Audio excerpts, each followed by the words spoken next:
Students, हम पढ़ रहे थे सामाजिक अनुसंधान की प्रक्रिया या चरण। सामाजिक अनुसंधान की प्रक्रिया के अंतर्गत हम 6 चरणों का उल्लेख सविस्तार कर चुके हैं। अब 7वां चरण जो आता है सामाजिक अनुसंधान के अंतर्गत, वो आता है सूचना के स्रोतों, उपकरणों एवं प्राविधियों का निर्धारण। यानी हम जो सामाजिक अनुसंधान कर रहे हैं, जो रिसर्च कर रहे हैं, उसके अंतर्गत सूचना के कौन कौन से स्रोतों, उपकरणों एवं प्राविधियों को काम में लिया जाता है। सर्वप्रथम हम सूचना के स्रोतों की बात करते हैं, तो इसके अंतर्गत ये है कि सूचना के 2 प्रकार के स्रोत हैं, प्राथमिक एवं द्वितीय। प्राथमिक स्रोत जो है वो है जिसके अंतर्गत शोधकर्ता या अनुसंधानकर्ता जो है वो स्वयं क्षेत्र में जाकर अध्ययन करता है और तथ्यों का संकलन करता है।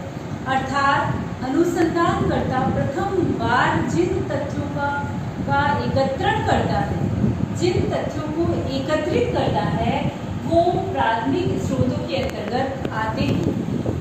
द्वितीय स्रोत के अंतर्गत वे तथ्य आते हैं जो कि पहले एकत्रित किए जा चुके हैं, अर्थात पत्र पत्रिकाएं, पुस्तकें, लेख, शोध रिपोर्ट्स जो पहले किए जा चुके हैं, उनके शोध ग्रंथ, शोध रिपोर्ट्स इत्यादि जो है वो सूचना के द्वितीय स्रोतों के अंतर्गत आते हैं। उपकरण के अंतर्गत 2 प्रकार के उपकरणों का उपयोग किया जाता है। पहला है प्रश्नावली और दूसरा है अनुसूची। ये सामाजिक अनुसंधान के महत्वपूर्ण उपकरण माने जाते हैं। प्रश्नावली प्रश्नों की सूची होती है जिसको कि अनुसंधानकर्ता उत्तरदाता के पास डाक के द्वारा भेजता है और उत्तरदाता भरकर उसको पुनः लौटाता है। अनुसूची वह है, ये भी होती तो प्रश्नों की सूची ही है, किंतु इसके अंतर्गत अनुसंधानकर्ता स्वयं सूचनादाता के पास जाकर तथ्यों का एकत्रण करता है। प्राविधियों की जहाँ तक हम बात करते हैं, तो प्राविधियों के अंतर्गत आता है अवलोकन एवं साक्षात्कार। अवलोकन को मैं सामाजिक अनुसंधान का अर्थ बताया था, उसके अंतर्गत मैं बता चुकी हूँ, लेकिन फिर भी मैं एक बार आपको बताना चाहूंगी। अवलोकन वह है जिसको कि सामाजिक अनुसंधान के अंतर्गत महत्वपूर्ण माना जाता है, अर्थात वह उद्देश्यपूर्ण अध्ययन कहलाता है। जब व्यक्ति क्षेत्र में जाकर तथ्यों का अवलोकन करता है और तथ्यों का एकत्रण करता है, तो वह उसका उद्देश्यपूर्ण अध्ययन ही अवलोकन कहलाता है। साक्षात्कार के अंतर्गत अनुसंधानकर्ता और सूचनादाता के मध्य प्रश्नोत्तर की जो बातचीत होती है वो कहलाता है साक्षात्कार। तो इस प्रकार सामाजिक अनुसंधान की प्रक्रिया के अंतर्गत जिन जिन स्रोतों, उपकरणों एवं प्राविधियों का प्रयोग करके तथ्यों का संकलन किया जाता है। अगला जो अपना चरण आता है वो आता है उपकरणों एवं प्राविधियों का पूर्व परीक्षण एवं अग्रगामी अध्ययन। अब हम जिन स्रोतों, उपकरणों एवं प्राविधियों का चयन कर चुके हैं, उनका पहले से ही परीक्षण किया जाता है। वो इस रूप में किया जाता है कि हमने जिन प्राविधियों का चयन किया है, उपकरणों का चयन किया है, उसे पूरे क्षेत्र पर लागू न करके पहले छोटे से क्षेत्र पर लागू कर दिया जाता है।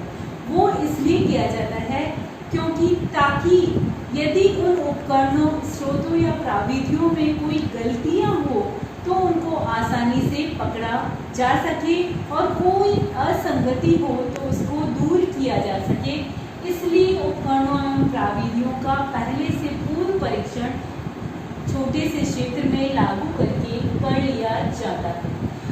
अब नवा जो आता है प्रक्रिया का चरण, वो ये आता है तथ्यों का अवलोकन एवं संकलन। इस नवे चरण से या नवी प्रक्रिया के चरण से हम देखते हैं कि यहाँ से क्षेत्रीय कार्य प्रारंभ हो जाता है, यानी अनुसंधानकर्ता का क्षेत्र में जाना प्रारंभ हो जाता है। अवलोकन, जैसा कि अभी मैंने बताया था, अवलोकन क्या है? उद्देश्यपूर्ण अध्ययन है, यानी अनुसंधानकर्ता जो होता है वो क्षेत्र में अध्ययन के लिए जाता है और तथ्यों का संकलन करता है। कुछ तथ्यों का संकलन वो प्रश्नावली अनुसूची के द्वारा करता है और कुछ तथ्यों का संकलन वो स्वयं देखकर या अवलोकन करके करता है। और इस प्रकार तथ्यों का जो संकलन किया जाता है वे तथ्य वैज्ञानिक रूप से महत्वपूर्ण माने जाते हैं, अर्थात उनमें वैज्ञानिकता का पूर्णतया प्रभाव होता है। अगला जो 10वां चरण आता है वो है तथ्यों का संपादन, संकेतन, वर्गीकरण एवं सारणीयन।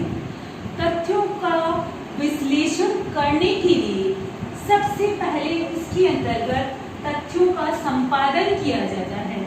संपादन के अंतर्गत जो तथ्य संकलित किए गए हैं उसके अंतर्गत जो असंगत तथ्य होते हैं उन असंगत तथ्यों को निकाल दिया जाता है और बाकी जो तथ्य होते हैं उनको एकत्रित कर लिया जाता है, तो ये कहलाता है संपादन।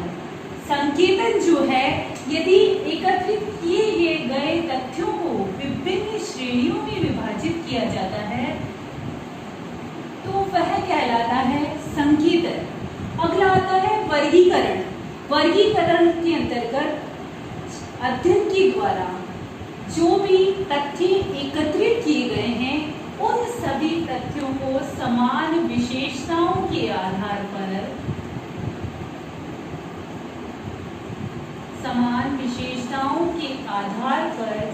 यदि विभिन्न वर्गों में विभाजित किया जाता है तो वह वर्गीकरण कहलाता है। सारणीयन के अंतर्गत जो भी वर्गीकृत तथ्य हैं, जिन भी तथ्यों का वर्गीकरण किया जा चुका है उन वर्गीकृत तथ्यों को संक्षिप्त रूप में लिखना कहलाता है सारणीयन। इनको सारणी के रूप में इसलिए लिखा जाता है, संक्षिप्त रूप में इसलिए लिखा जाता है ताकि जो भी तथ्य एकत्रित किए गए हैं उनकी तुलना करने की आवश्यकता हो तो वो तुलना आसानी से की जा सकती है। तो इस तरह से 10वें चरण के रूप में संपादन, संकेतन, वर्गीकरण एवं सारणीयन जो है वो किया जाता है। ये भी अत्यंत महत्वपूर्ण चरण माना जाता है। अगला जो चरण आता है वो आता है तथ्यों का विश्लेषण एवं विवेचन। अब तक जो तथ्य एकत्रित किए जा चुके हैं अब उनको विश्लेषित एवं विवेचित किया जाता है। वो विश्लेषण एवं विवेचन इस रूप में किया जाता है कि जो भी तथ्य एकत्रित किए गए हैं उनका आपस में सह संबंध क्या है, एक तथ्य जो है वो दूसरे से किस प्रकार संबंधित है।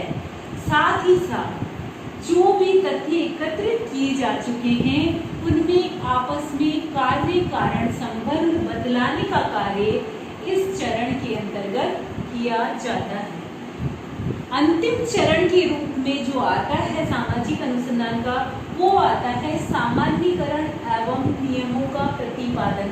अब तक इन 11 चरणों को प्रयोग करते हुए जितने भी तथ्यों को एकत्रित किया जा चुका है वो तथ्य वैज्ञानिक रूप से सही है या नहीं है, उनके वैज्ञानिक निष्कर्ष निकाले जाते हैं और वैज्ञानिक निष्कर्ष निकालने के साथ साथ उनसे जो भी नियम प्रतिपादित होते हैं उनका प्रतिपादन वैज्ञानिकता के आधार पर किया जाता है।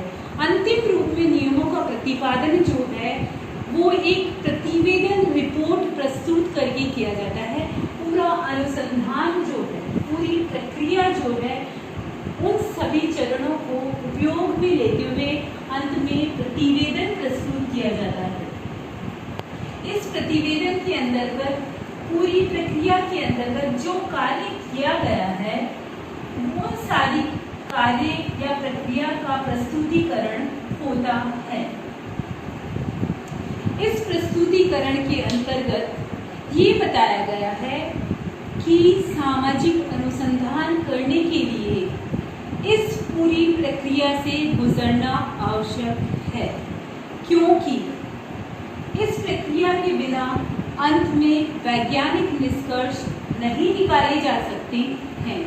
और साथ ही ये भी आवश्यक है कि सामाजिक अनुसंधान की जो प्रत्येक चरण है, उन चरणों को क्रमबद्ध रूप से इस्तेमाल करना या उपयोग में लेना आवश्यक है, क्योंकि यदि एक भी चरण को बिना क्रम के इस्तेमाल किया जाता है, बिना क्रम के उपयोग किया जाता है, तो अंत में वैज्ञानिक निष्कर्ष निकालना मुश्किल होता है। तो सामाजिक अनुसंधान करने के लिए इस पूरी प्रक्रिया से गुजरना आवश्यक होता है। इसके अलावा कोई भी लघु या संक्षिप्त मार्ग